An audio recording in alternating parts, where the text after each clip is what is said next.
healers. Hey healers. Okay, cool. Hey everybody. I'm double streaming. Actually, I'm triple streaming. So you may be watching this on YouTube, Instagram, or Facebook. Give me a second to make sure everything's working. If you can see me and hear me, drop your city, drop your zodiac sign. Let us know who's here, where you're at, where you from. Let me pin a comment so people know what's going on. We are talking about healing the muses and the mother wound. So we are really going to get into it for this Cancer new moon. Hey, babe. Drop some emojis if you're here. Drop your city, drop your zodiac sign. You know how we do. Drop your city and your zodiac sign. Hi. Okay, we got a LA baby, Gemini sun, Leo moon, Scorpio rising. Yes. You already know I'm a Gemini sun and a Scorpio rising. And my friend is a Leo moon and Gemini sun. That's a good combination.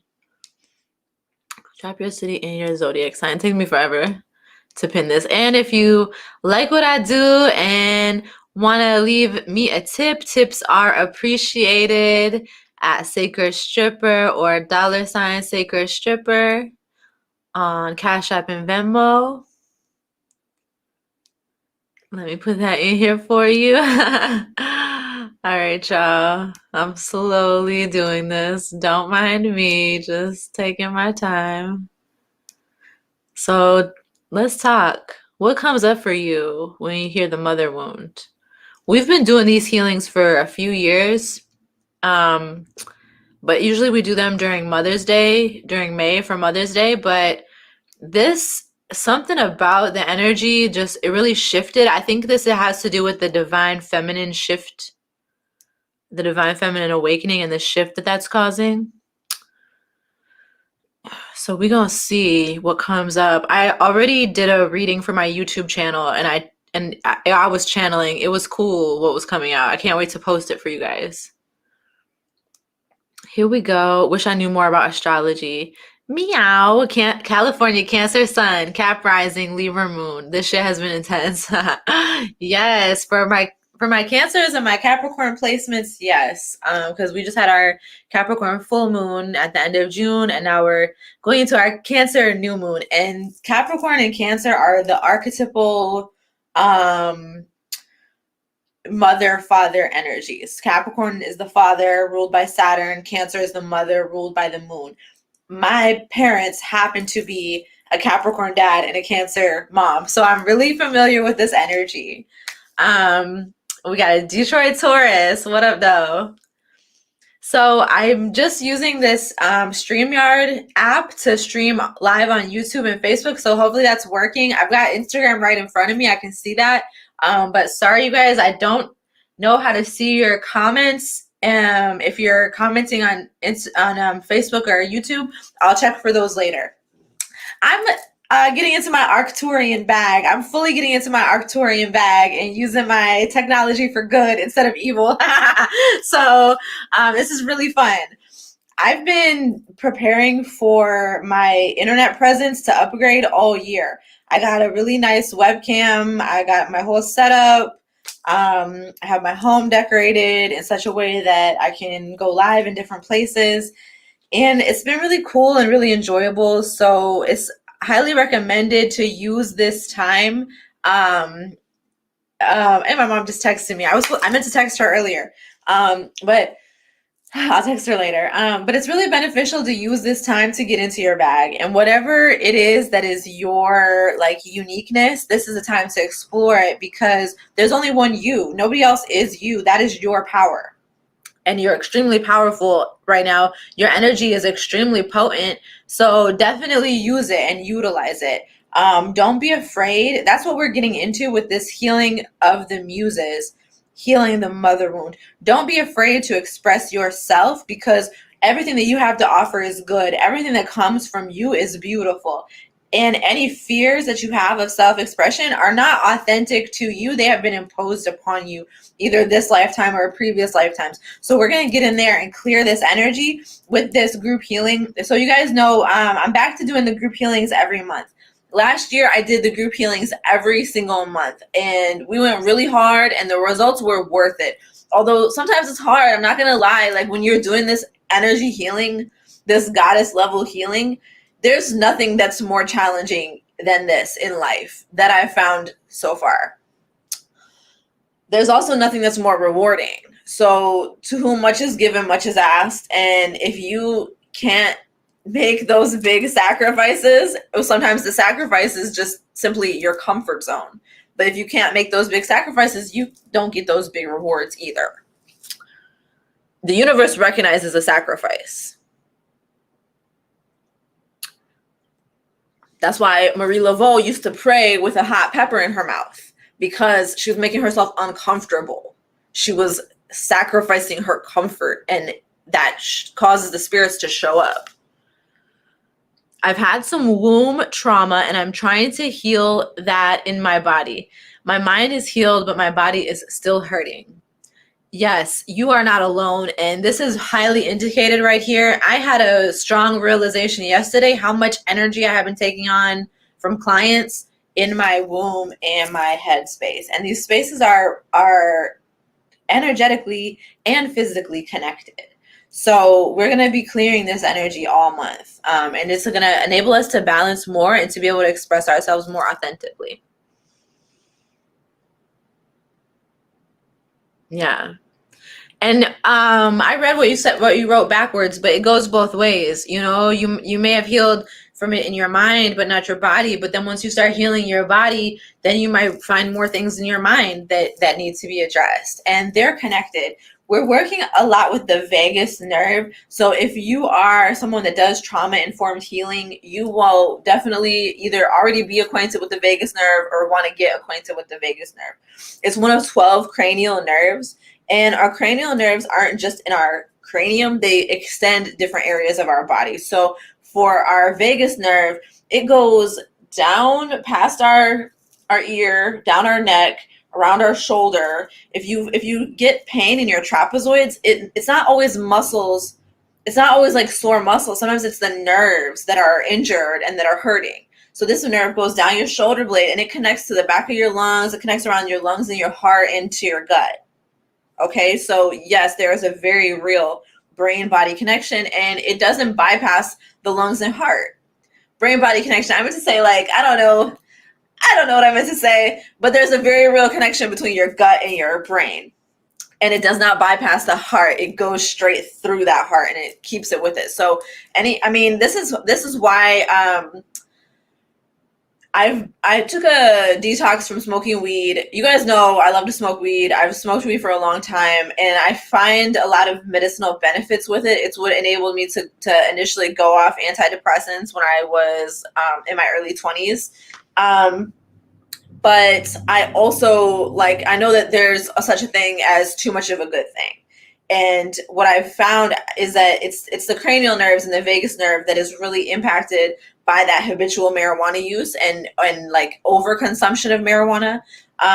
And so that's one reason why a lot of people may want to abstain or consider abstaining or just sort of changing your relationship with the herb at this time. It's going to enable you to open up more heart space and more, you'll have more mental flexibility. Okay. Because we're quantum leaping right now. We're jumping into a new timeline. And it's really exciting, and energy healing and spiritual work makes this possible. Like regular people can't do what spiritual people can do. I'm just, and okay. So some people don't consider themselves spiritual, but they actually are highly spiritual and they get shit done.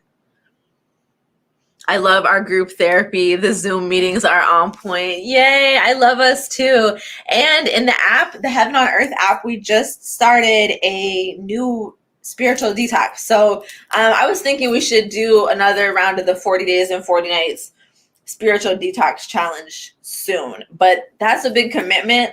So what I started yesterday, and I invited the app members to join, is a 22-day open your heart challenge. Because basically, we need to open our heart to the manifestations that we've prayed for. If we're used to getting what we've got before, we need to radically alter our energy and radically alter our expectations in order to invite in and expect more of what we really, really want and what we truly need and what will benefit us the most. So we're doing our 22-day open your heart challenge. It started yesterday, but of course I had so much resistance that I didn't start yesterday, but I started today. And it's so easy. It's only 5 minutes a day of a certain holistic healing modality. So if you go on the app, watch the video, it explains everything. And it's only 5 minutes a day. So since I missed yesterday, I made it up with 10 minutes today. Yes.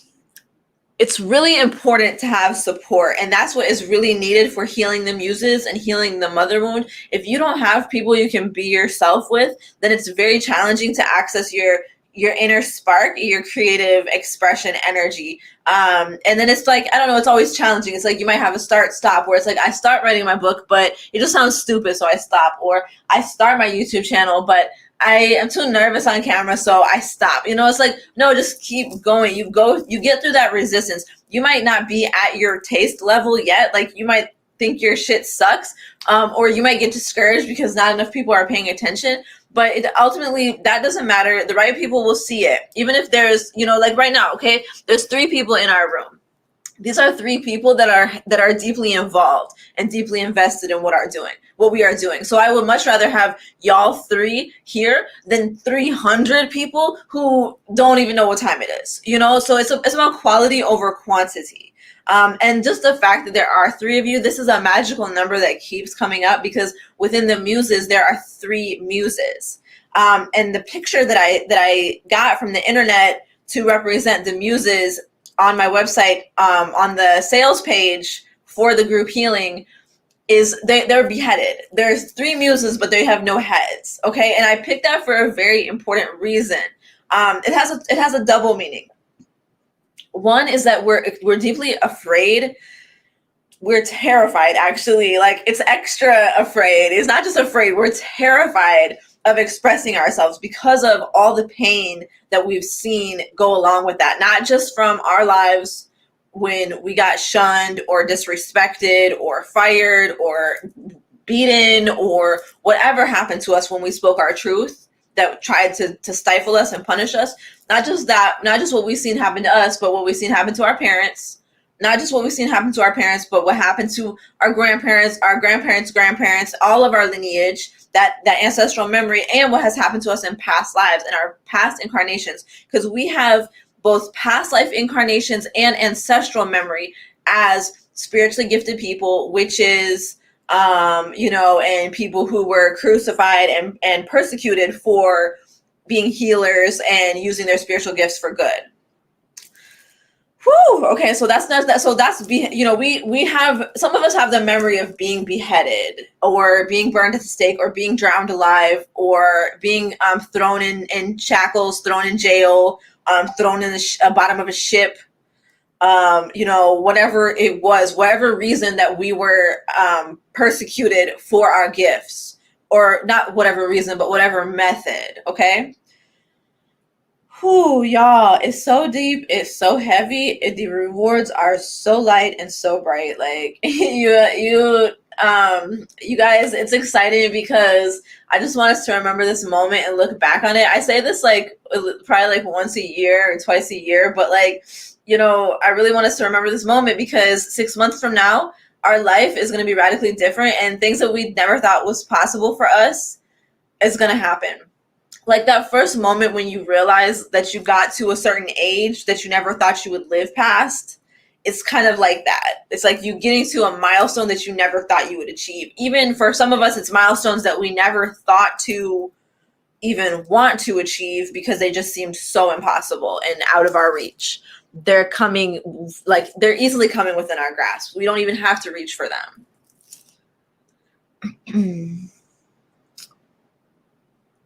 I like you guys putting that guy in check. That is so funny. That's right. You better tell him. How do we start physically healing? I gotta be honest with you guys. I think it's so funny how there's like this thing that's like, if somebody says I gotta be honest with you, that means they're lying. Because I literally say that all the time, just like all Arab people do. But I'm like, I gotta be honest with you guys. Like, spiritual healing is physical healing. A lot of people want to be like, oh, that's a placebo effect, or, this, as an energy healer, this happens all the time where someone will be like, I have a pain in my ankle, and I'm like, oh, that's, you're having issues with your stability. And they're like, no, it's because I twisted it, or blah blah blah, or whatever. Yes, but you twisted it because you're having issues with your stability. Like, it's they go hand in hand. They're not separate. We got to break down this rigid thinking. But it just kind of takes time. Like, I know for me, I'm honestly, like, it's strange because I am a very practical person. I used to like pretty much be very skeptical of everything. But now I believe in everything because the stuff that I've seen, I'm just like, yeah, like, I don't even know. I don't even know. Because I would say, like, like, when it comes to chronic pelvic pain, it's always spiritual, and it's always mental, and it's always emotional, and it's never not going to be that. It's never not going to be that. And so for me, what I'm dealing with at this stage is that I don't have the chronic pelvic pain anymore. It went back up into my head, and I had a lot of mental pain and a lot of mental anguish. And that's what I've been deeply overcoming over the past few years. So right now I have really bad headaches. That's what I'm struggling with, is like migraines and really bad headaches. And I have like some of my hair put up in a little bun with a smoky quartz in my crown chakra to help some of that energy clear. So I feel it coming up to the top of my head. This is why I recommend everybody to become an energy worker and an energy healer right now, because it helps everyone individually make sense of these shifting energies and the relationship between spirit and matter. Because you have a spirit. No, you are a spirit. You have a body. You're always going to be a spirit. That spirit is not going anywhere. It's the physical body that is changing, and the changes that you go through within your physical body are supportive of your spirit's highest evolution and ascension. I didn't want to hear this when I went to a therapist. Well, okay, when I went to the doctor, the pelvic pain specialist, they sent me to a therapist, and I was very pissed because I'm like, you're trying to tell me this is all in my head. I'm in pain, and I need you to figure out what's going on. You're the doctors, right? So through that experience, I learned that nobody else but me had more authority over my body and what I was feeling and what I was knowing than me. Like, nobody else has more authority about that.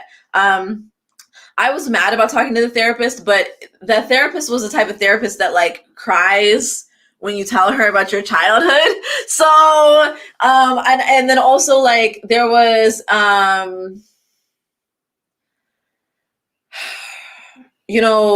like, as a Palestinian person, I don't know. I'm not even going to get into it, but there was discrepancies within that treatment that didn't make me feel comfortable. All right. Just some tips. Emoji hedging. Just a bazillion images of my body getting destroyed. Exactly. When that's like, one of the things that's hard about connecting with your past lives and opening up your intuition, which reason why a lot of people don't do it, is seeing that reality of what's happened to you and what's happened to your people before. That's really hard.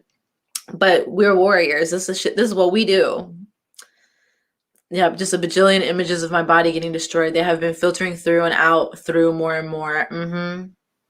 It's good that they're filtering through, because then you know that you're clearing something, and you can become aware of your previous experiences, so that helps you understand things that you go through today. He follows me, so I felt a little responsibility. That's too funny. I believe it. So smart. I'm sorry, babe. Therapists can be the worst. I know. I know. But not all therapists, okay? Like, we're gonna go there, like, not all men, like, not all therapists. Nati from Chula Vista, San Diego, Kumeyaay lands, Cancer, Gemini cusp. Welcome. Yes.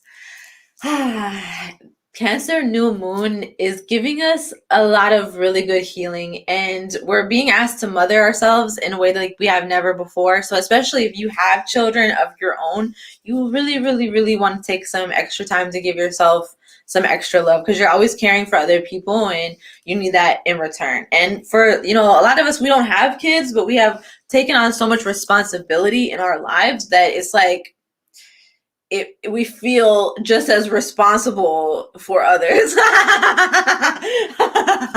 I'm just playing, but like, literally, like, there's all different types of burdens that people have taken on that resemble the mother wound or come from the mother wound, and we're tackling all those burdens right now. We're setting them down. We're encouraging you to gently set your burdens down, and if you won't set the burdens down, we will take them off your hands, and you won't have to worry about them anymore. So let go. Whatever the universe is taking from you at this time, let it go. Whatever's too hard to hold on to, let it go. You don't have to. Especially a relationship. Let me tell you something, like, you think that you can sustain chasing after a relationship or doing the most to sustain a relationship for a long time. You can't. You're going to get burnt out. And for a lot of y'all, that's why. And I'm not saying y'all, I'm saying us. For a lot of us, that's why you're so burnt out, because you've overextended and overgiven far more than what you can for so long that you're depleted and you need to rest. And I've been saying this for months, but nobody want to listen. Like, I'm like, is anybody listening? Like, I've been saying this for months. So if you've been listening, good for you. I've been resting and it's been hard. I wanted to work so bad all of last week, but I just couldn't. And then in one night, I finished my entire website and boom, done. So when you're well rested, it's easier to get things done. You also, you don't have to feel that animosity when you're well rested of, everybody expects me to do everything, or I have to do everything. You don't have to feel that animosity. But it's a gift only you can give to yourself. And unfortunately, we've had this model, this self-sacrifice, and this just constantly turning away from self, modeled to us from our parents for a long, long time. I mean, other people, we all have different wounds. Other people are on the opposite side, where they seem their parents just only care about themselves all the time, and they had to be responsible. So, you're still playing out those relationship dynamics. For a lot of us, our parents were extremely emotionally immature. They fought a lot. And so now we think that relationships are about fighting and that means love. No, it does not. If you think that you want to spend the rest of your life fighting with somebody, no, the fuck you don't. But you're always going to argue. I mean, if it's something that's important and it's somebody that's close to you, you are going to fight. So what's your fighting style? And how do you repair it afterwards? What we learned from healing Lilith in the father wound is that, like, sometimes our methods of tackling disagreements and fighting for our agency, they come with a price that we're not willing to pay. And I believe that's actually, like, much of that is a quote from the Next World Tarot 5 of Wands description. So I pulled this card yesterday in my daily pull, and it's me. This is me. I'm the 5 of Wands. See? You see the resemblance? I love her. I love this image, and it's so me. I resonate with the message of the 5 of Wands so much, because with the 5 of Wands, depending on how you look at it in the traditional tarot, it's like 5 hands holding 5 wands all coming together. Depending on how you look at it, they're either fighting each other or they're coming together for a common cause. But the thing about that coming together for the common cause is it necessitates fighting, because are we on the same page or not? It necessitates direct communication also, which can be perceived as fighting, especially, with people who have been socialized as women. We are, like, trained to not communicate directly. We're trained to be subservient and submissive in our communication, and self-sacrificial in our communication, so that if a woman or somebody who's perceived as a woman is not self-sacrificial in their communication, is not, you know, capitulating to the other people, and is like firm and assertive in their tone, people say, oh, she's a bitch, she's mean, she's aggressive, she's angry. You know, don't let it be a woman of color, because then they hate that shit even more. But, you know, it's not up to them to like it. It's just up to you to talk your shit and say your 2 cents. And that's what you came here for. Your voice is your primary method of connecting with other people. And when you're highly gifted in this area, it also is like extremely challenging. That's where a lot of your wounding and your weaknesses are, in communication. So it's that much more imperative to let that throat chakra spin, let that thing flow. And some of the ways that some of the techniques of healing the throat chakra, the most are sexual, moaning during sex. Like that relax. I'm not even gonna do it because I just feel too like corny, but like, you guys already know, like, this is so funny too, because this is demonstrating one of my blocks, which is my block between professionalism, like my professionalism of showing up as a healer, versus my professionalism of work of showing up as a sex worker. So I might be moaning on camera extremely easily in one persona, but in the other persona, I can't access that. Like, I can't, like, it's like I would have to flip to the whole other personality to get there, and that's not what we're doing right now. So, you know, giving yourself grace and giving yourself patience and really getting to know yourself and understanding when those things come up, what's going on. All right, let me read what y'all talking about. Love you too. Yes, I've stopped trying to avoid the images and feelings and grief and trauma and integrate it into my body. Ashe. I kind of think like The Giver, that book, and that we are all holding all the memories. We just have to fortify the container in a way that it doesn't feel like too much to hold them. Yeah, because we're not just holding our memories, we're all holding all the memories. We all have access to the Akashic record. Reality does not exist in a vacuum, and it's not only subjective or objective, it's collective. Yes, ma'am. Same. So I have pulled these cards over the past few days for myself, and I kind of wanted to share them with you guys. The first one that I pulled was the Ace of Cups, because like last month was a whole death. That shit was brutal. I definitely like got murdered others, suicided myself multiple times, and bitch, I'm still here. All that metaphorically, of course. But yeah, out here murdering egos, even when I didn't want to. And you just gotta go with spirit. It is what it is. You know, if you don't listen to those messages and take heed of those callings when they come, then what you gonna say about it later? Nothing. Oh God, you guys. So a lot of times, like, setting boundaries can feel very uncomfortable because we've been brainwashed into thinking that in order to receive love, we have to have no boundaries. Well, having no boundaries makes it easier for people to abuse us, that's for sure. And for a lot of us, our parents were the ones who made us into and groomed us into the perfect victims for others to use. But it's sad that they did not know what they were doing. And for a lot of us, our mothers were the primary ones who groomed us into patriarchy and into accepting patriarchal values. I go hard against moms, but it's all love. And honestly, like, moms can take the heat better than dads can, but we don't exist in a gender binary over here. So, you know, take what resonates and leave what don't, because we already know that there's no such thing. The gender binary is no such thing. Okay, you already know. With the Five of Wands, like, she is very indecisive, but a lot of people hate that about her, but she loves it because it gives her the chance to really go back and forth and get to a common ground, a middle ground, a win-win situation that truly works for her. It's easy for her to accommodate other people. It's challenging for her to be accommodated and for her to receive the accommodations that she gives out. So that bipolar energy is needed.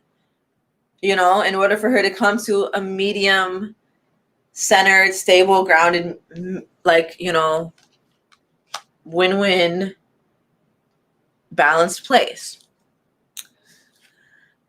Winning the patriarchy over rather than dismantling it, but it has to be dismantled. Yes, we are winning them over, and they will be the ones to dismantle it for us. And that's the great thing about it. So coming into divine feminine energy, and coming into your divine feminine energy doesn't mean you lose your masculine energy. You can always go to your masculine energy. You have both. You have both at all times. When it's time for me to be soft and get my pussy ate, I might still go in my masculine energy and be like, eat this pussy, you know? But I might just be all soft in my feminine energy and just like smile and not have to say nothing. So it is what it is. We have both, you know. You're definitely going to want that masculine energy when it comes time to set your boundaries. Once we have used our strength and our masculine energy to set our boundaries, we have ensured that nobody is even in our space that doesn't deserve to be there. So at that point, we can really soften. But it takes that initial discomfort of really like clearing those boundaries out. And so, for example, with family, you know, like with, you know, speaking personally with me and my mom, like, you know, it wasn't until I claimed who I am unapologetically and continuously lived in that reality until she accepted it too. People are always going to want you to change to suit them until they realize that you're not going to. And then they're just going to take what they can get and accept you, whatever you bring to them. And that's a beautiful place of power to be at. And this is part of our growing up. This is part of our healing the mother wound and reparenting ourselves. Healing the father wound too, you know, because it takes two to make a baby, allegedly. Yes. Whatever needed to be destroyed has been destroyed. So if you guys had a breakup recently or really told somebody to get to step in, good for you. I know it was hard to do, but they needed to be put on notice to know that you fucking up, bro. You know, and it can be extremely challenging to express that, especially when it is someone who's deeply triggering your root chakra healing. Our root chakra, that's our early childhood experiences, root and sacral. Early childhood experiences, our lineage, our place in family, our place in community. And for anybody who was never like spoiled with a secure place in community, or really like given the security to explore and to know that like you don't have to be anything to anybody, you can just be yourself. If you didn't get that and you were constantly made to feel like it wasn't okay for you to be yourself and be accepted and be a part of your family or your community, then oh my god, I'd be saying such long sentences that I forget what I started with. You know, whatever that was, that shit had to be destroyed. That shit had to be destroyed. You may have been operating in some systems that weren't working for you. They were working for the old you, who was the people pleaser, the one who let people push their boundaries, let people take without reciprocating. You know, you love hard, yeah, but don't be out there loving stupid, okay? Just make it worth your while, and then it will be. Then love as hard as you want to. Kalima came through with the guillotine, with the machete, and she sliced those heads off. She took the heads off of anybody who thought that they had one up on you. Because bitch, no the fuck they didn't. Yes, and it's okay to stop and tell people, you know what, I didn't realize, but now I do. You really got me fucked up and you need to stop.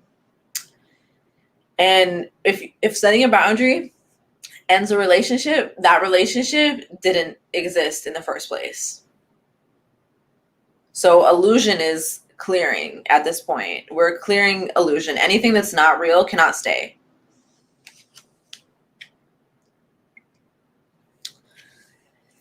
All right. Wow. And after the destruction comes respite. Nyx. This is a lesser known goddess, Nyx. She's bringing us respite. She's bringing us peace. She knows what it is to fight. She knows what it is to endure abuse. And just like the Five of Wands, you know, she makes that mental space for herself to assimilate all the information that's come through and find a way for it to work for her. Instead of feeling guilty or feeling ashamed, she accepts what has happened as reality and something that she cannot change. And she moves forward from that place of power. Because when you accept it, once you accept what is, then you have the power to change it, to transform it. Whatever is existing that you can't change and that you can't control, you can leave that for another day. You can just let that be what it is and move to the next thing. And in that movement, there's space that opens up for the healing to occur, especially because it's not being fixated upon. So a lot of the hyper, like toxic feminine qualities, like passive aggression, micromanaging, anger, because like anger is not like, okay, there's divine feminine rage, but there's a certain type of anger that is expressed onto others when what you're really angry about doesn't have anything to do with them. It's just that they're the only people that you can reach, and like the only people that won't like fuck you up for putting that on them, so you put it on them. So there are people that you find to be weaker than you or who have made themselves vulnerable to you. And this is a really, really touchy place with love, because it can easily ruin love and push love away for you to attack love when it comes to you, because you're so wounded already. And that stuff's got to come out somewhere, so it comes out on the easiest target, who is not necessarily weaker, but has made themselves vulnerable. And what that teaches them in that case is like not to make themselves vulnerable. So you get what you get in those situations, and we all have to take the consequences of our actions, no matter what they are.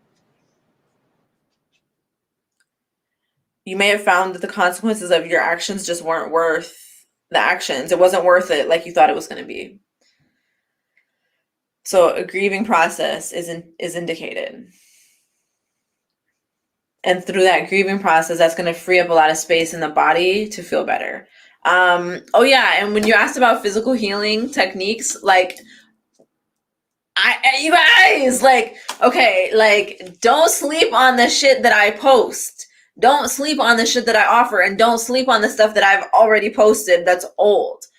Because it's all there to help you heal. That's what we're doing. We're like, my motive as a human, my whole reason for being here is total sexual freedom and complete personal autonomy and collective sovereignty. Okay, that's sovereignty for everybody.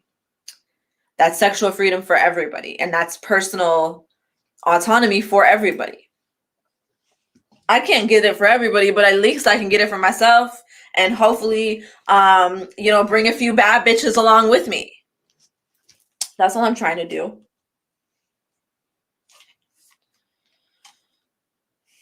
So our 22-day spiritual detox that we just started yesterday, that's one way to physically heal, because we're doing breath work. And your breath is your primary link between the spirit and the physical. So when you're doing breath work, you're linking the spirit and the physical, and that allows for spiritual healing to occur in the body, and it allows for physical healing to become manifest. Yes, y'all. So let me think. I'm probably gonna get off of here soon. What else is there? I've been going live for about 40 minutes. I filmed a reading for YouTube that was about 40 minutes long before this. I love my job, can I just say? And one of the things that I said on YouTube, which I want to make sure to say here too, is that like with these group healings that we do, a lot of times almost everybody involved has been has been part of other group healings that we've done. So it's really great to be able to continuously serve y'all. I really appreciate you trusting me with your spiritual healing and coming to me. I don't take it lightly. It's a huge responsibility that I cherish. And I honor you in your place in my life because it's an important place in my life.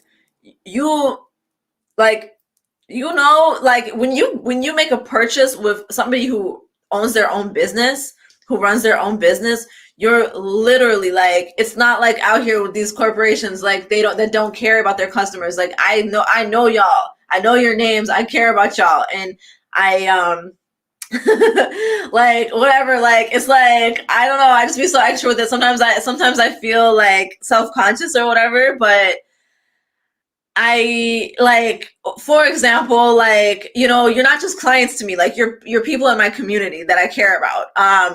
Like for example, like I'm gonna like your photos on social media, like because I like the photos, not because you're my client. It's like we're part of a community together. And that's a cool thing that I love. And I actually want to speak on this too as part of healing the mother wound, is that, um, sometimes moms teach us to be overly cautious because they don't want us to get hurt.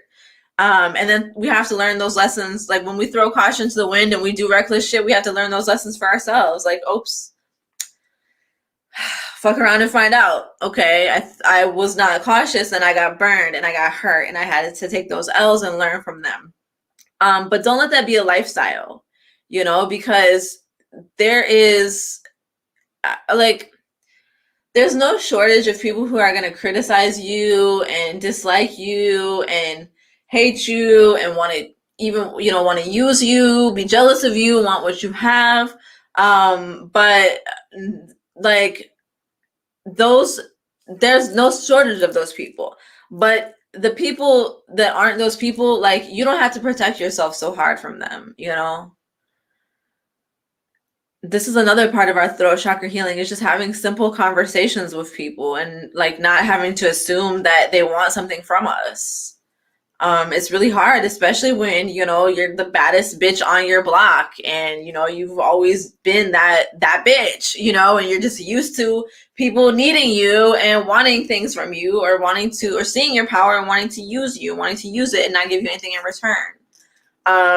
So like for me, solitude heals, not overextending myself so that I'm well rested and so that when I do show up, I can give my best. The mother wound, so many of our mothers, they didn't have the chance to be well rested so they could show up and give their best. They just had to show up and we just had to get whatever they had for us at that time. They didn't have enough help. They didn't have enough support. They didn't have enough rest. We're shifting that paradigm. We're saying like, no, support systems are not a rich people thing. Like support systems are not for the elite. Support systems are for everybody. Everybody needs those. And it used to be everybody's responsibility in the community to raise a child, not just their parents.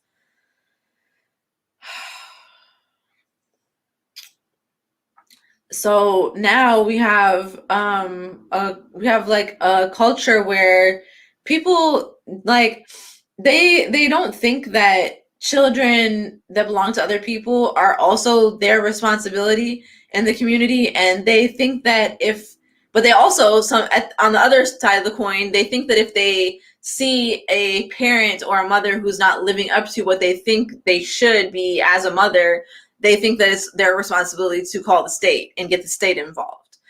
There's just these like deeply anti-human characteristics of modern life that really hurt people and alienate people and then make it kind of confusing for children growing up to see like, who can they trust? Like, you know,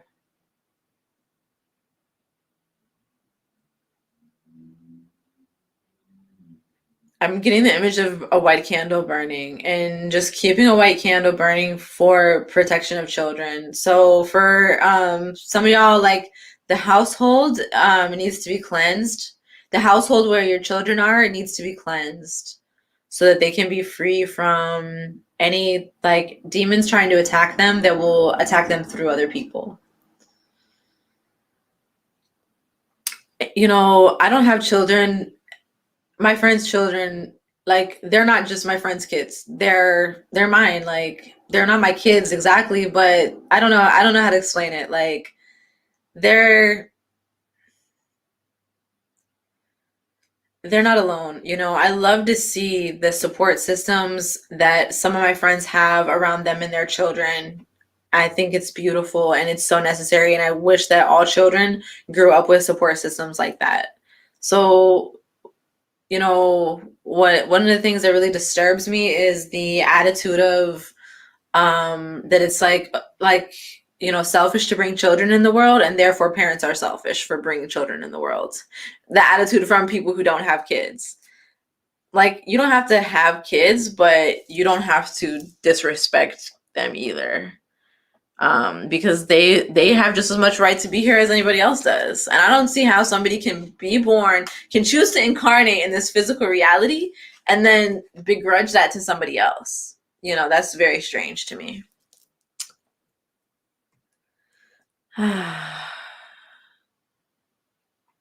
Yes, yes. This grief feels really big. I'm having trouble accessing it through the illusion of regret. Yeah, because as long as we're regretting or we're basically clinging to the past, hoping that we can somehow change it, we're not having to feel our grief yet. And, you know, it was a really powerful moment for me. I had a few powerful moments with my mom. Visiting her after not seeing her for a long time and not spending that much time with her for a long time. But it was a really powerful moment when, like, the other day I was just sad all day. I cried all day. I woke up crying. I couldn't stop crying all day. And she came into the room and, you know, she was like, asked me if I wanted to do something, and I was like, no. She asked me what was wrong, and I was like, I don't know. And normally in our typical interactions, it would be a situation of me trying to pretend that I felt better to make her feel better while feeling worse myself. But I didn't do that this time, and she didn't try to make me do that either. Like it was what it was. You know, so we're getting to that point in our healing journey where, like, we don't have to fake it to make it. We can just really be authentic. Because, like, you know, when someone asks us the question, hey, how you doing? We don't have to say, fine, how are you? We can say, actually, not so great. But I don't exactly know how to explain it. I just know I don't feel too good.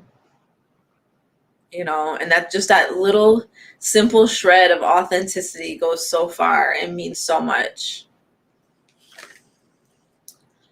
No, oh my God, we love you so much. I love y'all too. Like, it's like just so silly that like I literally like I was fearful. Honestly, like I was fearful of connections with people to the point that I wasn't connecting with people, but at the same time connecting with people was what I love to do.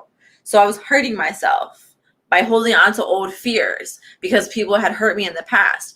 But just because people hurt me in the past doesn't mean that they're going to get the chance to do it again, or that it's going to happen the same way with different people.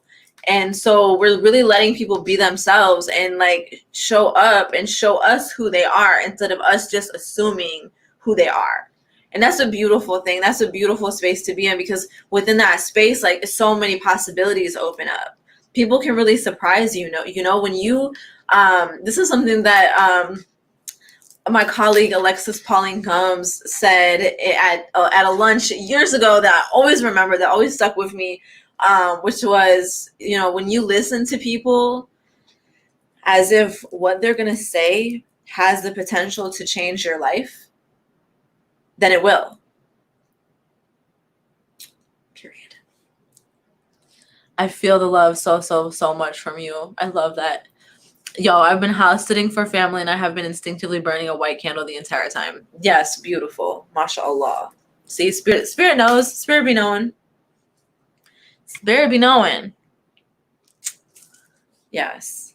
The love is real for me. The love is genuine. And one of my Reiki students, when she was doing a session on me, and one of the things that she told me was like, she was like, wow, I knew you had a big heart, but wow, like your heart is huge and it's so open. Because she saw the energy coming from my heart chakra is like being like bigger than my entire body, and that it was just so open. And so she was like, literally, like, it's like literally like that saying that it's like everybody don't have the same heart that you have. Like, literally everybody don't have the same heart that you have. So for those of us, like, habitual givers, chronic over givers, I mean, yes, we have a lot to give, so it's easy for us to give it. But then when we don't replenish it and we just give and give and give, and we don't get reciprocity, then we get depleted, and then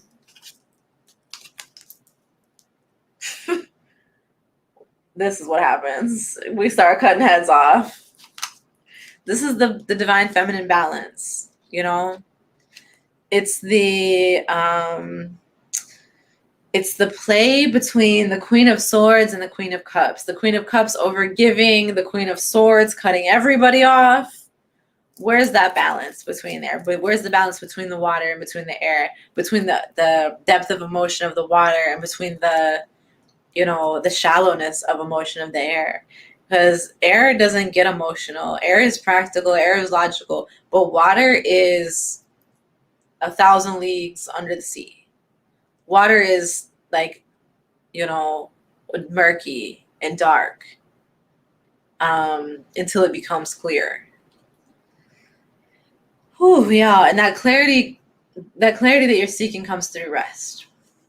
So even if you've already rested a lot, you still got to rest some more. And you're finding ways that you can work and rest at the same time. And that's the great thing about being in the adult entertainment industry and working for yourself, whether you're an adult entertainer, whether you are a healer or another type of creator.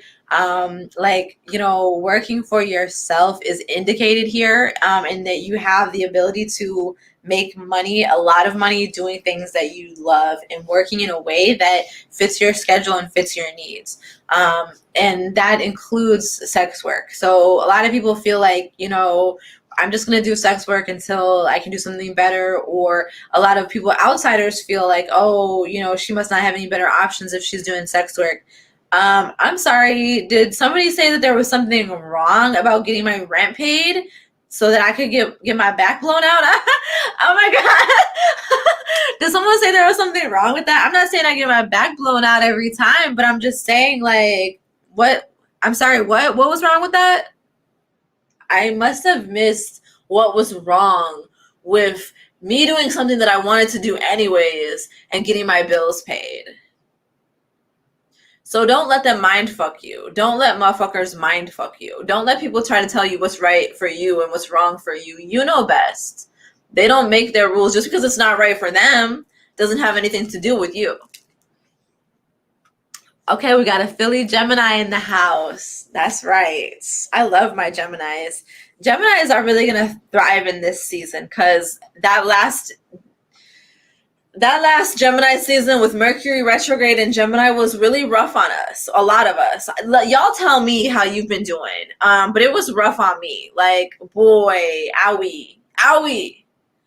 What's that saying? I got my head knocked between the wall and the dryer. I got my head knocked between the washer and the dryer. Like, that shit was rough. I really tried hard to sabotage every area of my life if I could.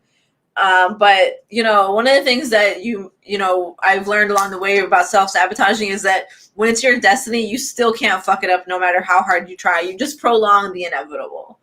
So just stop making it worse on yourself, because it's good for us right now. This energy is good for us. Kali Ma is big Gemini energy. Everybody gets so surprised when Gemini comes through and starts chopping heads off. Like, bitch, you tried it one too many times, and now I gotta let you know. Because you took my kindness for weakness, and you about to find out who the fuck you really fucking with. Okay? And, people don't know. Like, they really don't. And sometimes people gotta know. You gotta let them know who you really are. You're not meek and mild. You just were being that for them because that's what they needed you to be for them. People don't understand how intuitive Geminis are. They think that we're in our own worlds and we're just so spacey and out there. No, we're actually literally tuned into everything that is going on around us. We're actually more tuned in to other people's emotions than we are to our own emotions. We need our friends and lovers and our loved ones to be tuned into our emotions for us. That helps. If that's not too much to ask. If you want to fuck with me, then, you know, like, you gotta take the good with the bad. You get the blessings and you get the consequences. I mean, you know, I'm feeling like, oh, okay, cool. So we got somebody on YouTube. Yes. All right, cool. I got my dual screens right here. This is so fun, you guys. I love technology. That's why I'm an Arcturian. So if you don't know what type of star seed you are, go look online and take the quiz. What type of star seed am I? And read through the different types. There's like many different types that come from different star formations, constellations, and galaxies. And you could be one, you could be more. I know I'm Arcturian mixed with Syrian, mixed with Lyrian. You know, I mean, you know, it goes really deep. It goes really deep, but you can reincarnate for multiple lifetimes. So you might have multiple lifetimes on in different galaxies. Ouch, but like, okay, I agreed to this. Right. Like, when you start doing that shadow work, it's like, okay, yeah, like, as soon as you set the intention to heal, you're gonna start healing, whether you like it or not. And it's like, you might try to stop the healing, but the healing is gonna keep coming for that ass. So what you gonna do? And then it's like, yes, I asked for this. And what the fuck do I look like turning down the thing that I asked for when it comes to me? But never settle, because if it's not what I wanted, if I get it and I found out that it's not what I wanted or it's not what I needed, then I'm not settling for that shit just because I wanted it. Damn, that makes sense. My dad was a Gemini, and I felt very much like the receptacle of his emotions. Oh gosh, I'm sorry, babe. A lot of times people with Gemini parents are drawn to me for healing, but it can also be triggering too. Trigger warning, I'm a Gemini. All Geminis need to come with a trigger warning. We're extremely triggering. And it is a lot of it is because of our mirror. We have a mirror effect. So we show people things, we show people themselves, but then we also show people other people too. Like, a lot of times people deal with me and I know that they're not dealing with me. They're dealing with their mom. They're dealing with their dad. They're dealing with their ex. They're dealing with their ex-best friend or whatever. And so they're dealing with those issues through me. But my challenge is to not absorb that into, you know, and to not like burden myself with having to reflect it either. It's one reason why I say it to myself a lot. But on the flip side of my Gemini face, I love to be social. I love to go out. So it just makes me, you know, have to solidify and strengthen and get more solid in myself. No, you are so fucking healing. I call myself a highly reflective surface. I love that.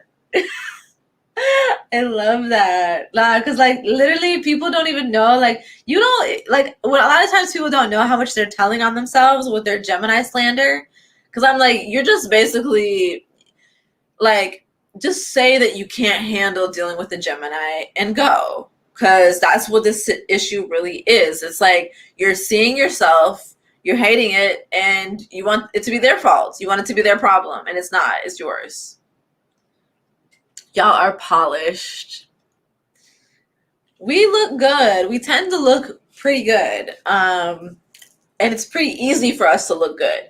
I actually, like, I forget, there's a butterfly flying outside the window. That was pretty. I forget, like, how I look to other people, but sometimes I'll be like, okay, damn bitch, you ain't bad. You don't look bad, you know, but I forget that, like, you know, one of Gemini's special skills, actually all air signs and water signs have this skill, but we have I'm not gonna, like, any sign could have the ability to basically hypnotize others with your beauty. Because I was thinking Taurus has this skill too, but the other earth signs not as much, but Taurus, water signs, air signs, and fire signs not as much. You don't really hypnotize people with your beauty. Fire signs, you more so hypnotize them with your power.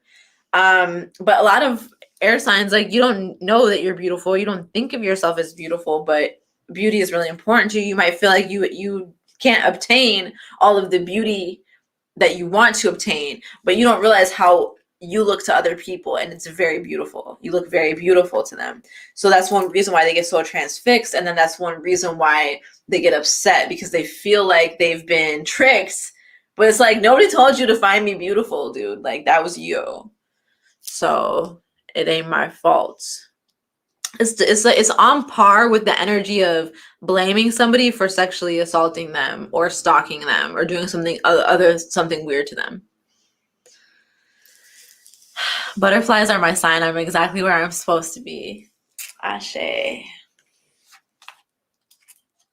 Yeah, so okay, so let me get more into the details of the group healing that we're gonna do. So I'm gonna pull up the description. I haven't posted it on here yet. Let me get it on my phone actually. I haven't posted it on here yet, but it's on my website. And I was being a little harsh on moms in the description, but it's necessary because to counterbalance the overarching cultural energy of always being pro mom. I know a lot of moms are not going to agree with what I'm saying because you guys get the brunt of everybody's bullshit. But on the flip side of that is anytime anybody wants to legitimately criticize a mother or their mothering or anything like that, everyone, like society as a whole, shuts it down. They shut it down. The only place where like criticism of mothers is like widely accepted is within the state and the carceral system. Let's see here. Yeah, I cannot wait for you guys to see the reading that I filmed. I pulled the cards for myself, but okay, spirit came through and I just really had to share with you guys because it was so good. One of the other points of healing that's indicated here too is like being able to show up and be yourself and be loved for that, and believe, receive, and expect love for that, being loved as yourself for who you are, not having to change a thing. And even like the parts of you that seem like the most taboo and the most unacceptable and just like not okay, that's your shadow side. Those parts of you are the ones that once you bring them forth, other people really connect with because they see something in you that is in them too, and they didn't know how to connect with it before. And it's a beautiful thing. All right, so gosh, you guys, this is intense. So, and we just started. This is my first live and my first reading. What I'm doing now, for those of you guys that have been following me for a while, you'll see that these changes are taking effect. And a lot of these changes I've been talking about for a while, but I haven't been able to make them a reality until now. It's really funny because I've seen some people that claimed to want to work with me get really impatient and fall off along the way. And I could tell that they felt like whatever I was supposed to be doing in their eyes, I wasn't doing it fast enough for them.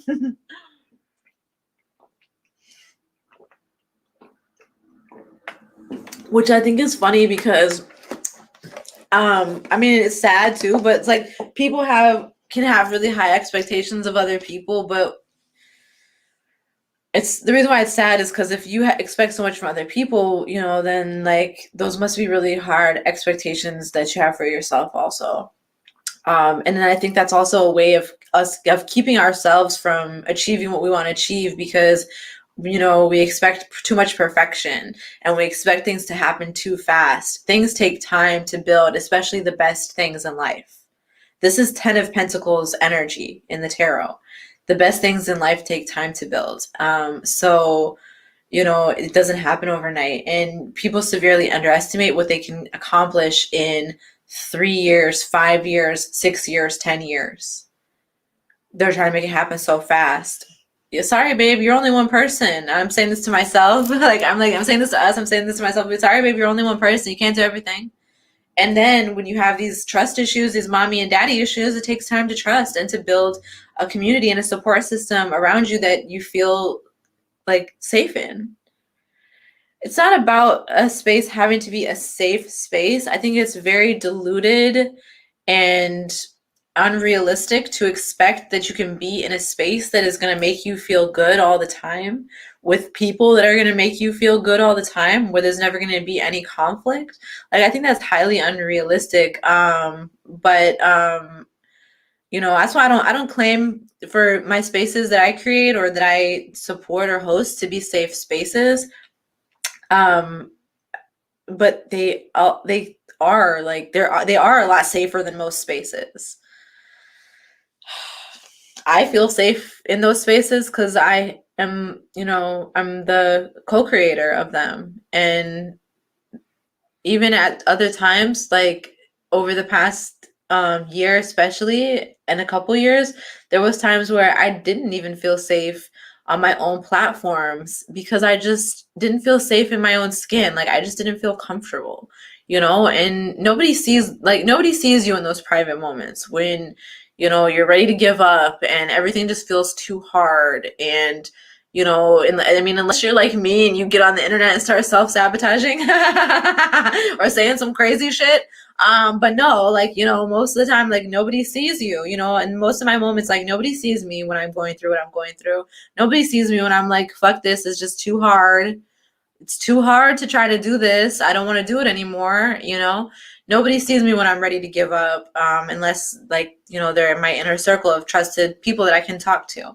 But when I see that the things that I've created aren't even working for me, aren't supporting me, then I know that something has to change, because even if it seems to be supporting somebody else, if it's coming at my expense, it's not supporting them either. And that's the energetic debt. Like I'm not willing to make anybody else energetically indebted to me through sacrificing myself for them.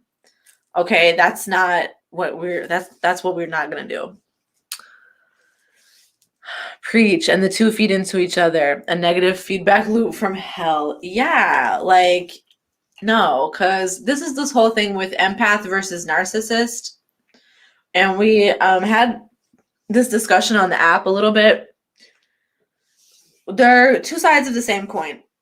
Okay, so this dichotomy, a lot of it doesn't resonate with me. A lot of this conversation about narcissists doesn't resonate with me because I'm like, you guys are okay. First of all, there's like all these people that's their wheelhouse and that's their area of expertise, so they've made careers talking about it. And I feel like great job, like for a lot of them. I'm like really excited for them that they took these toxic family dynamics that were forced upon them and they flipped that and made that into their bag. But for a lot of other ones of them, I'm just like, what part of you doing this is not narcissistic? I just don't know what part of you doing this is not narcissistic. I'm sorry, but it's just like funny because I'm like, you know, I don't know, like y'all feel me? Like it's like, you mean to tell me you're not a narcissist too? But a lot of times, like from being exposed to like chronic narcissism, then yes, you do become a narcissist. Because how else are you going to survive? But on the other side of that, what is so wrong about like really like just what is so wrong with a little bit of healthy narcissism? What is so wrong with thinking that you're the shit? What is so wrong with like knowing you're beautiful and knowing you're legit? You're really legit. You really know. Like I'd rather be a narcissist than have imposter syndrome.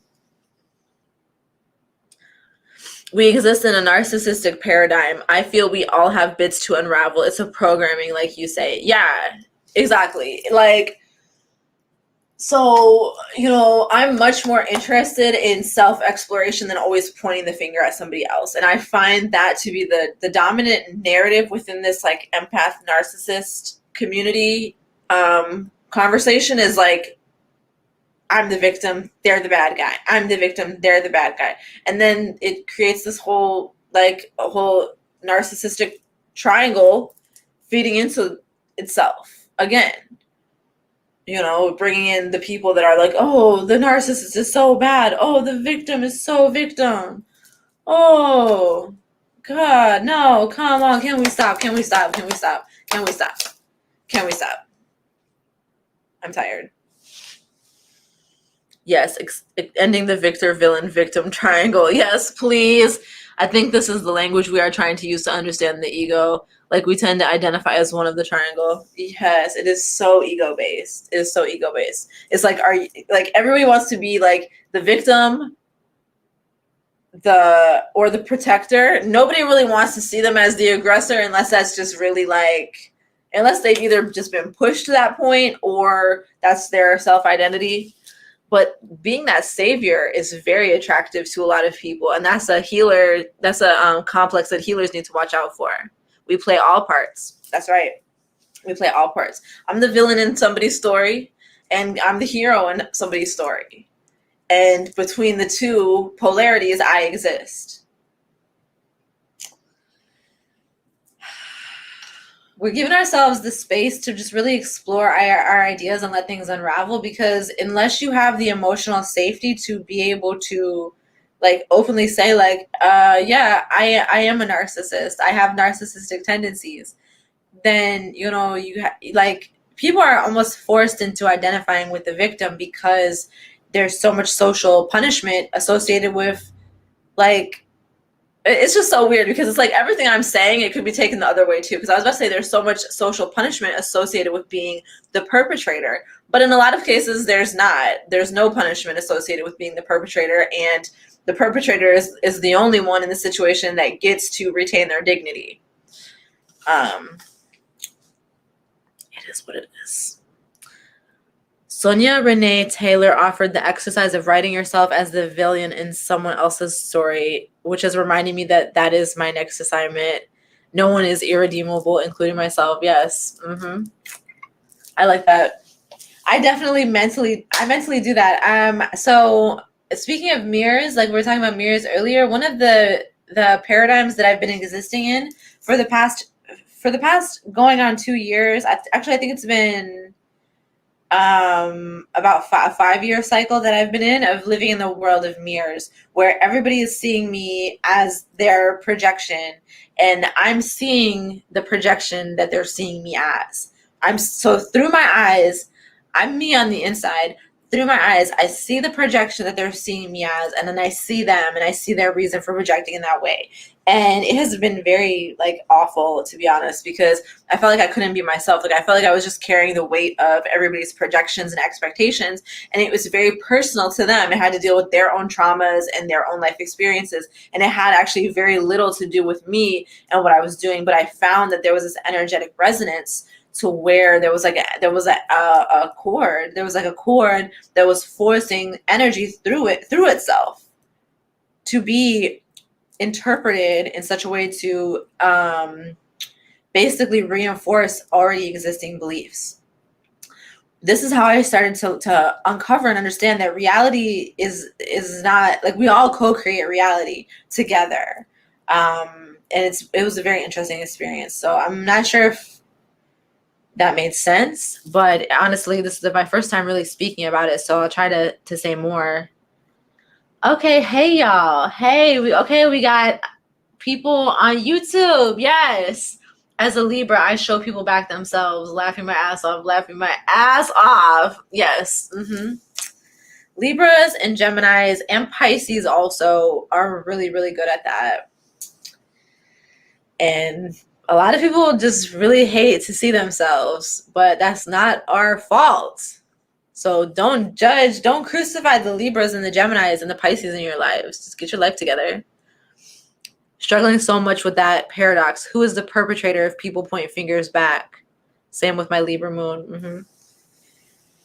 You guys, I just love the fact though that we are thinking like this. And that we're caring enough to like interrogate ways in which we could harm other people, even just with our energy. You know, I'm not willing to let my energy hurt somebody else unless they're trying to hurt me. And then, yes, I am willing and able. I don't do that evil eye thing of returning energy, negative energy to sender. I slurp the energy up like a straight up succubus. Y'all know me. I mean, I don't know if you do, but who's all here? I'm a straight up succubus. Like I suck up whatever negative energy and I transmute it into positive energy for me. I use it to further my goals and to like heal my body and heal my life. So I'm not gonna, no, you throw energy at me, bitch, I'm using it. I'm not just gonna throw it back at you. No, I'm gonna use it. Because I don't need to be involved in that. Like, I don't want to like look at somebody's life fall apart and think it's because of me unless they really deserved it. I went through a gnarly mirroring experience with a Pisces the last 2 years. This is the one I'm stuck in between the regret and the grief. Yes, I have my angels and guides transmute into the opposite of its intentions and send it back out. Nice. That's lovely. Yeah, no, you don't have to be a victim. You don't have to choose between being a victim or an aggressor. You could just be. But also, we want to destigmatize the stigma surrounding aggression and being an aggressor, because that's just one way that they want to take your power away and get you not to fight for what's important. And the spiritual healing movement has really fucked with a lot of people's heads between the twin flame mind control experiment, which is a whole another video, and the law of attraction and the like the passive aspect of manifestation. They have really got a lot of people out here just fucked up, stuck, waiting in this toxic holding pattern, and not taking action to protect their intellectual property, their personal property, and to protect their rights, their rights of sovereignty as a spiritual human. So don't be passive about that shit. Don't be passive. Don't wait for it to happen. Make it happen. But always find that balance, you know? Like, it's like anybody can tell you anything. I'm speaking as a channel. Whatever is coming through me, if it hits for you, it hits for you. If it hits for you, other you, then it hits for you. You know, it is what it is. Take it as it comes. Take it as it resonates, and leave what doesn't resonate with you, because that's another toxic pattern of the spiritual healing movement, is people waiting for a reader on the internet to tell them to make a move or validate what they know in their intuition. And what we're needing to do right now, if anybody's developed an addiction to, you know, listening to readers, I pride myself on, okay, so you know what, I was about to say I pride myself on not being like not using what am I trying to say? Like, I'm not trying to play with anybody's mind or emotions or get them all riled up or get them addicted to my readings. But I want to be a valuable resource for you guys. So, you know, I want to be a valuable resource for you. I don't want to be your fix or your hit or whatever. But if watching my videos makes you feel better, that makes me feel good too. But I say all that to say, if you find yourself really reliant on other people's knowing to guide you, maybe take a step back, maybe take a break from it whenever you feel ready. Because I always like for us to check our dependencies and to give ourselves enough freedom to not really have too many of them. You know, it's like withdrawals. Like, you can go through withdrawals from anything that you're addicted to. So it's a really good time to just check on your addictions and those things that you do to soothe yourself and to make yourself feel better, and see where, you know, you might be overcompensating and where you can pull back a little bit and give yourself that space to grieve without having to understand what it is. Don't be a busybody. Tell me why people, it's like, this is so funny, but like, don't be a busybody. Just get to it, because tell me why. I'm not even gonna say anything. That's being messy. I'm not even gonna say anything. Let me see if I can say it in a vague way. Don't be like a person who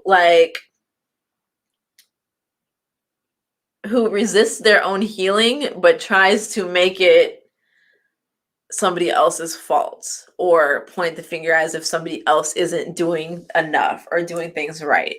Yeah, don't be that.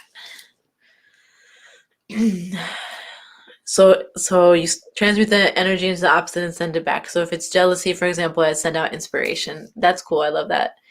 Grieving without understanding, that is the hardest for me, for sure. Thank you for the language. Yeah, because a lot of people think that when they get sad or they get mad, that it's because of something somebody else did. But really, that person is just a trigger for what you already felt inside of you, for what was already inside of you, the emotions, the stress, the anguish, the grief, the anger, whatever it is. Like, it's like, you know, that person didn't put that in you. It was already there. They just gave you the opportunity to unleash it. That's why it's very important not to shoot the messenger. That don't shoot the triggerer. They're not the trigger. They're just the triggerer. Okay. Let me see what else is there that we need to say. Oh yeah, okay, so I be going on tangents. And so that's the thing is like, you know, I provide multiple different ways for y'all to engage with this material. The things that I post on my public platforms, this is for everybody. And I want everybody to get the benefit of this healing. If you want to go further with it, sign up for the group healing. It is a group healing. It takes place on a Zoom call. The healing is going on all month. So as soon as you sign up for it, actually, as soon as you engage in any of these videos, you're getting benefit of the healing. But as soon as you sign up for the energy healing, it's going to start working. And this energy is clearing away all the energetic debris, because a reading can only tell you what's going on, but you need the Reiki / energy healing to actually do something about it. And as well as your personal spiritual work. So I always recommend like having your own personal spiritual practice. If you don't have one, that's okay. You know, you can start to develop one over time. But it's very beneficial. So I recommend that, especially when you're going to be learning from readers and learning from energy healers and receiving energy healing, you know, having your own personal spiritual healing practice that you can consistently return to so that you're not dependent on somebody outside of yourself is very important. That's why I teach. I spent the majority of the past couple of years focused on teaching so that I could equip my students with the skills to do this energy healing for themselves. Right now, I'm in the process of converting my online class into an online course that is just like fully filmed. Like you just download it. Like it's not live. It's not on a certain day. It's you download it. You study at your leisure and you get certified at your leisure. So that's what I'm working on right now. So that's why I don't have the class open for signups right now. And I know a lot of you guys have been asking, so thank you for being interested. Please bear with me and keep being patient. Thank you for your patience. With the energy healing, okay, so basically the way that works, I'm doing ritual work and energy work on this issue all month for my personal healing, and y'all are connected into that. Like everybody, okay, so how do I explain this? Like it's like everybody that is connected with me gets the benefit of it, but I'm not going to be doing energy work on anybody who's not signed up for the group healing. Okay, so if you guys might get some residual energy work or some like, you know, some splashes of energy work splashing onto you, but like if you really want the intensive work, then you sign up for the session, and I keep the cost low. So that more people, it can be accessible to more people, because my one-on-one Reiki sessions are expensive. So also now I switched my platform to Shopify, so I'm really excited because they actually have a built-in payment plan. So if it works better for you to pay in multiple installments, you can. And that is exciting. And so what we do is, you know, I go live several times throughout the month. I do readings on my YouTube several times throughout the month. And these are all on the theme of the monthly group healing topic. Then at the end of the month, on the 30th, we gather together. Everybody who's signed up for the group healing gathers together on a live Zoom call. I do live meditation and energy work with us together.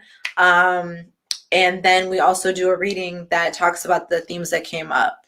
And if you guys want it to be more personalized to you, you can always add on another session with me. Like I have sessions that are ranging from Reiki sessions to readings to coaching sessions. So if you want a little extra personalization for the group healing, get one of those sessions with me and we can go deeper into this topic. I wanted to say one of the biggest things you've mirrored to me is how powerful I am and just how much work I've been doing for so long and never gave myself any recognition for you. Good for you. I'm so glad. Yes, I'm so glad you are powerful. And recognize yourself. Recognize what you've been doing for yourself. That's important. I'm happy and proud to mirror that to you. And it has been really beautiful, so thank you. So,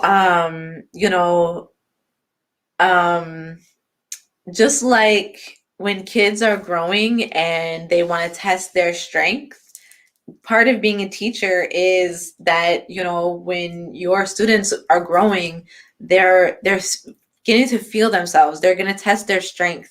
And for some people, there comes a point where they need to push away their teacher. They need to sometimes even like take their teacher down.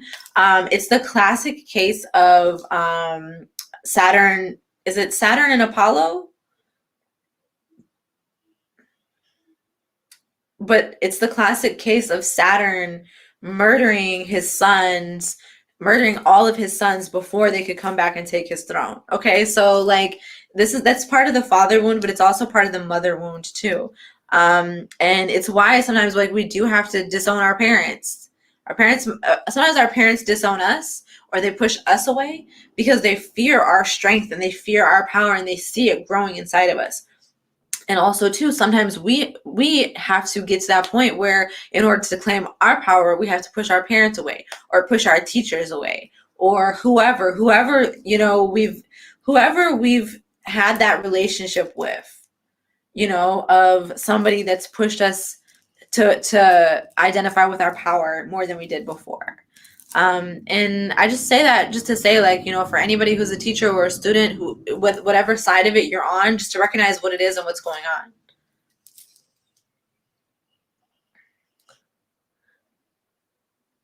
I know you were saying this in the goddess reading as well. Oh, really? Yes, yes, yes, yes, yes. So, and like my mom and dad are both are both openly jealous about the ways I've surpassed them, as they put it. And I feel like I'm living out that dynamic with my spiritual teachers right now. Yeah. hmm I've been through it. Like, I've been through it. Like, you know, people are only human. I've been on both sides of it. People are only human. So you got to remember that about people too. Like, not you just you specifically, but everybody, we got to remember that about one another. And then see it for what it is too, because I think a lot of teachers might experience that and get very threatened by it. But when you look at it as this is just the same as like a child, like a 2-year-old or a 3-year-old who's like testing their strength and like, they might want to punch. They want to see how strong they are, not because like they don't really want to hurt you. They're just testing you to see what they can do. And like everybody's a little monster on some level. Everybody has a part of them that's a little monster, okay? And then everybody has a part of them that's a little tyrant, and that doesn't want to give up power and doesn't want anybody else to have power, because then that threatens their power. We're all human. We all have those toxic traits inside of us. And when they come out, that interplay, that's not necessarily even about the people involved. It's about these much larger energies. That's why these are God and goddess level energies. They're playing out through us.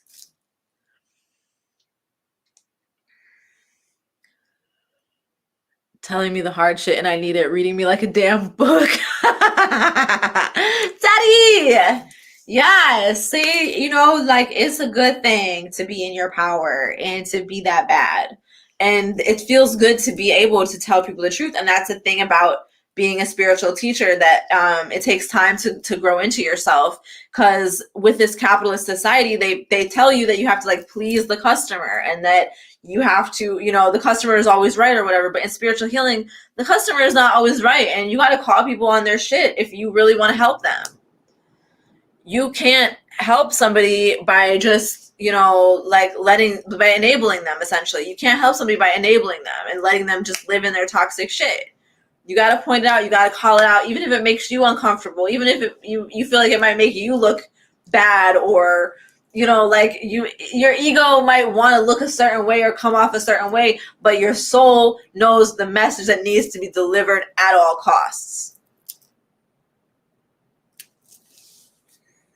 It is what it is.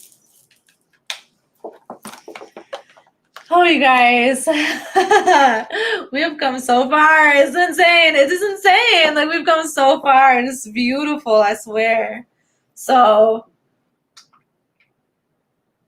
I'm not even gonna say, like, okay, so there's something that I really want to say about like where heaven on earth is heading and like some of the things that we're doing behind the scenes, but it's like it's too soon. It's too soon. I can't say anything, but I just know you're gonna love it. So I'm really excited. All right, so stay tuned to that. So if you guys have been noticing, ever since last year, like ever since I made these platforms, I've sort of been like not really sure of like what the organizational, like how it was supposed to be organized, but I was just kind of like going with spirit at the time and just doing what I felt called to do at the time, even if it confused me. So since last summer, I've had this vision of like having the hoesarehealers platform just be totally supportive of the whole heaven on earth community. And changing from basically like being my platform, although I always shared a lot of other people's stuff on there, and stuff that inspired me and stuff from other people in our community, essentially my platform and featuring me and most of my energy, going from that to being a platform that is really representative of our entire community, and which our entire community like can basically be fed from, be fed from and be supported from. So, there's more to come on that front, for our mothership and, our leadership group.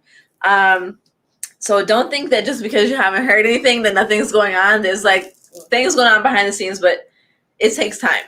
But I feel really excited that I have successfully transitioned the platform. So I came back here and made Sacred Stripper. I'm an Instagram guru, so if you guys notice, I switch up my names and switch up my platforms and do different stuff, and it works for me. I made a new Facebook page. I deleted my old Facebook page, and I've just basically I've basically gone through that last gate of my initiation into this new person, which is the old person, but it's like an enhanced form of her. So now I have this platform, Sacred Stripper, where my personal spiritual work that I do, not just for myself, but for my clients also, this is the home of that work. Hoesarehealers and Heaven on Earth, Hoesarehealers platform, that's the hub for Heaven on Earth.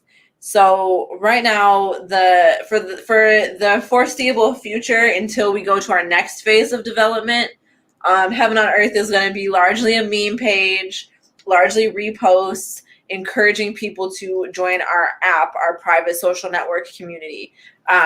Because the reason why the whole app and everything came about was because people will always message me, ask me questions, need support, and it was overwhelming for me. I don't know, I just felt like a little bit, the difference between then and now is that I felt more responsible, and I felt more pressured to people please and to be there for people, and I felt like that's how I got my self-worth.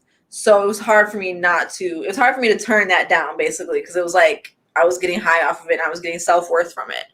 But the way that things have changed, I that became unsustainable for me. I can't talk to everybody, even if I want to. And so, but I seen how important it was to have a support system. I knew that the reason why people were reaching out to me so much is because they needed support, and people were excited to be able to talk about things that they didn't usually get to talk about with people. But guess what? There's a lot of us. I'm not the only one. So that's where the app comes in. We can talk about whatever we want. We're not censored. You can post whatever you want. You could post nudes, because it's like posting nudes isn't always just for making money. Like sometimes we just really want to show how good we look, and we should be able to, but we're censored on these platforms. So that's why we make our own. So that's what that is, and it's really exciting because, a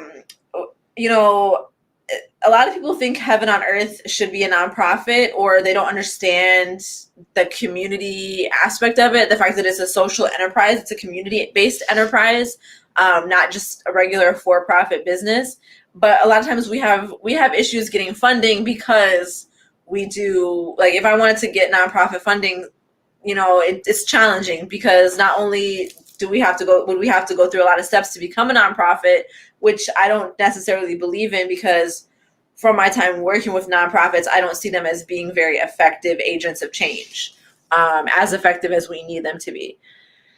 So, with Heaven on Earth, we have multiple streams of income that are community-based. First, we have the cost of the app. The app costs about $5 a month. And from that $5 a month, a lot of people that are on the app didn't pay to join the app. If they were going through a hard time and needed support and didn't have the funds, then I let them come in for free.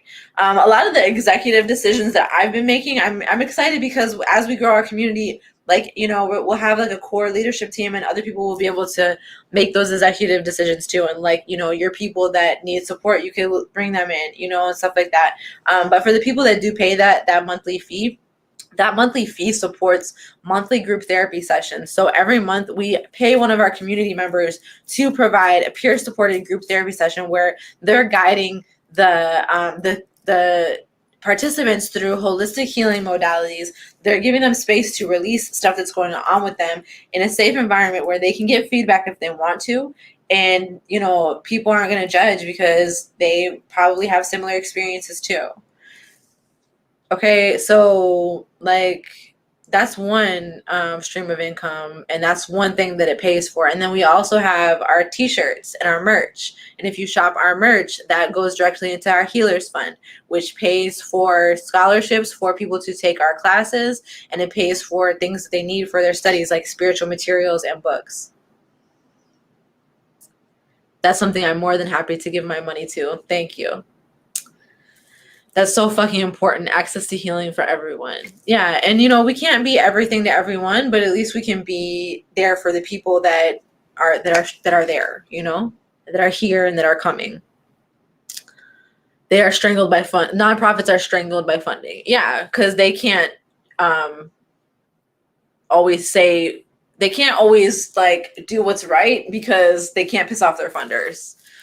And nonprofits originated in the beginning to take power away from the civil rights movement. People were less angry and less agitated for change when they had a steady paycheck coming in. Also, I swear I'm just neurodivergent, and signing up for things is hard, but I'm gonna do it. Right. I'm so hot sometimes. Yes.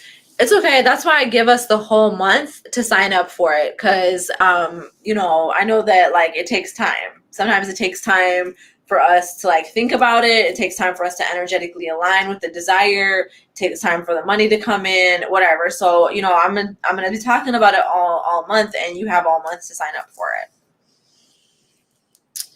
And again, if that cost is just not in your budget, then you still get the benefit of these readings and these lives that I post for free. So it's very important to me to provide things that are accessible for people at a wide range of income levels. I think that a lot of healers, though, we got to be careful, because we want access to healing for everyone, and that includes ourselves. So as bad as you want there to be healing justice, you can't do it all by yourself, and you still need things. You still deserve to have comfort in your life too. You shouldn't have to sacrifice any part of that to provide healing to somebody else. Like I said before, that's not healing, that's an energetic debt. So if you sacrifice yourself to provide healing to someone else, what you've done is just put that person in debt to you. And I don't think that was your intention. So let's not do that, okay?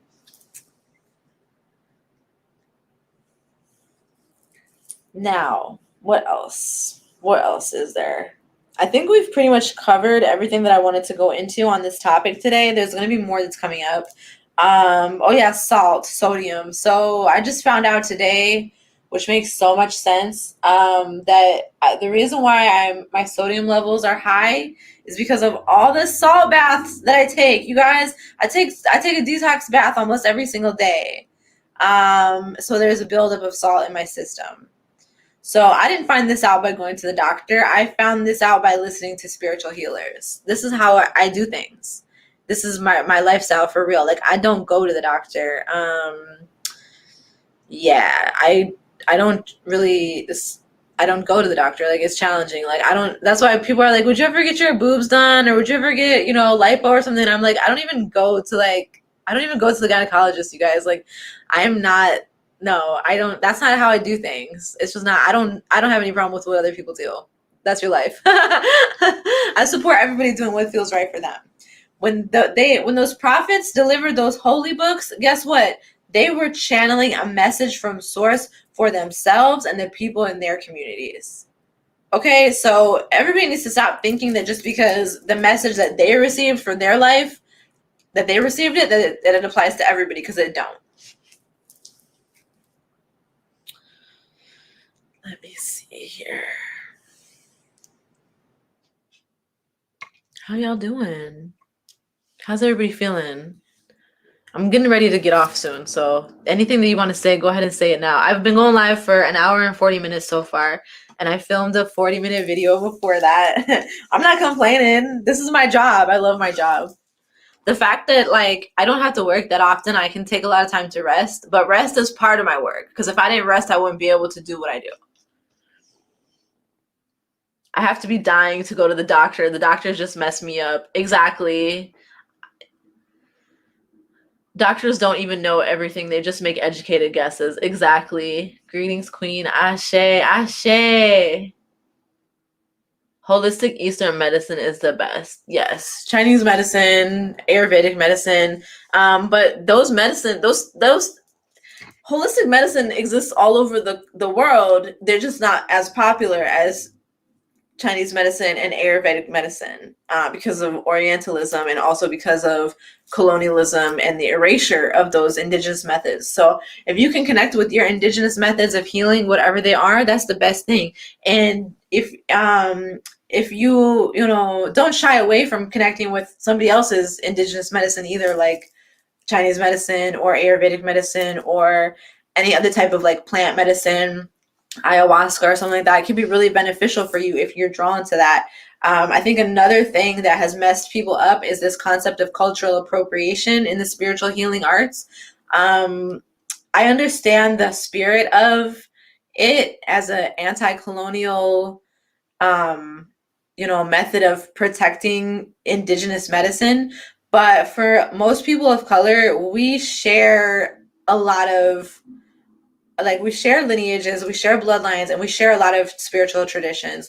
So you may be drawn to a tradition that you think is not yours, but what you don't know is that it actually is yours somewhere down the line, and that like the keepers of that magic and that medicine would not share it with you if you weren't meant to have it. This is so cool, you guys. So for those who are just joining, I'm triple streaming on YouTube, Facebook, and Instagram. And this is my first time doing this, and it's working so well. I'm really happy. So thank you for tuning in. Thank you for being here. We're talking about healing the muses and healing the mother moon. So that's basically healing our throat chakra and healing our sacral chakra, healing from the wounds that have been inflicted upon us from our experience of being mothered, of mothering, and those things that we didn't get, like the mother wound typically shows up as a fear of speaking up, a fear of being yourself, a fear of setting boundaries, and a propensity towards settling because you feel like you can't get what you want. You feel like what you want isn't worth wanting because it's impossible to get. It's a coping mechanism that a lot of us have adapted to shun the things that you think that you can't have. So for example, people like, because I can't afford the Louis bag, I think it's ugly. Because I can't afford the McMansion, I make fun of it. things like this. So we're kind of softening in our approach and just like letting ourselves be comfortable with the reality of wanting luxury, wanting to be comfortable, wanting to be wealthy, like wanting to have all our needs provided for, and knowing that we don't have to hurt anybody to get it. We don't have to do anything that we don't want to do or that's going to disenfranchise or oppress somebody else to get comfort for ourselves and to get stability and security for ourselves. Alhamdulillah. Alhamdulillah, ya Rabbil Alameen. Yes. So on that note, I'm off. Thank you so much for tuning in, and check out sacredstripper.com if you want to go further with this healing. Get your energy healing. We're including every energy healing, every group healing. We're including. Come on. I'm like waiting for the synapse to go to the other synapse. I'm like, come on. This is your brain. This is your brain on drugs. So we clear our aura, we clear our chakras, we clear our cords that are connecting us, binding us to past situations and past versions of ourselves. And then we do soul retrieval. We retrieve all the lost fragments of our soul. Whenever we experience trauma, a part of our soul splits off. And if it's a microaggressive trauma, then it's just a little splinter of our soul. If it's a major trauma, it's a huge chunk of our soul. Either way, no matter how big or small, we are going to need all of that back. So we get that through energy work, and this group energy healing is an opportunity to work with others. I'm facilitating the energy healing for everybody, but the fact that it's a group of us with everybody bringing in their own needs, desires, wants, and experiences, it makes it so much stronger, because typically we're drawn together because we have medicine that each other needs, and because we're also aligned with similar goals. So aligning with multiple people to achieve your goals is a stronger way and a faster way of getting them than just doing it by yourself. I love these group healings. They make such a difference. This work is groundbreaking. If I do say so myself, I have seen the way that it has worked in my own life. Like I was telling you guys, from having no relationship with my mom because she could simply not accept the fact that I was a stripper, to having a great relationship with her where she supports my activism for decriminalizing prostitution and supports what I do and can actually look at my website, sacredstripper.com. Go check it out. The fact that she can actually look at it without freaking out or shutting down is huge. So this healing works, and it's here to work for you too. I got you, boo. I got you. Yeah.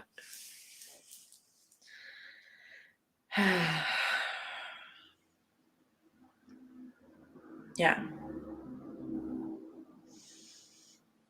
Stay tuned. Stay with me. If you haven't seen my new YouTube channel already, make sure you go subscribe, because I'll be uploading a new video within the day. It's the Cancer new moon tomorrow, so make sure you drink lots of water, take good care of yourself, give yourself good food, comfort food to eat, sleep as much as you want, cry as much as you want. If you find yourself like sneezing a lot or burping a lot or any type of release, yawning, like go with it. Don't try to suppress it. Even if your leg is shaking a lot or something, let it out, because you're releasing emotions at this time. Okay. So just be easy with yourself and be gentle. Yes, you're so welcome. You're so welcome, babies. Yes. Ma salama. Stay tuned.